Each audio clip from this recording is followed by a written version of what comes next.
राज्याच्या मुख्य सचिव सुजाता सौनिक यांच्यावर राजीनाम्यासाठी दबाव टाकला जातोय।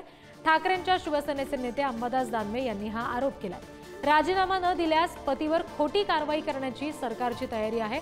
अंबादास दानवे यांनी एक्स पोस्ट करून सरकारवर टीका केली आहे। काय म्हटलं नेमकी एक्स पोस्ट मध्ये दानवेंनी आपण बघूया। ठाकरेंच्या सेनेचे नेते आहेत अंबादास दानवे ज्यांनी ही एक्स पोस्ट केलेली आहे। राज्याचे मुख्य सचिव सुजाता सौनिक सरकारच्या कट प्रॅक्टिसला थारा न देणारे आहेत।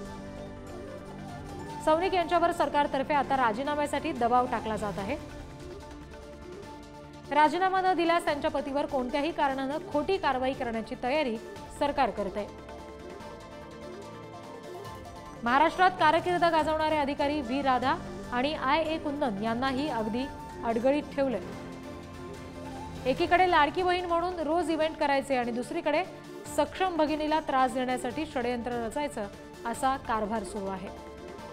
असं सुरू राहिलं तर तत्वानं काम करणारे अधिकारी महाराष्ट्रात राहतील का, हा सवाल अंबादास दानवे यांनी एक्स पोस्टच्या माध्यमातून उपस्थित केला।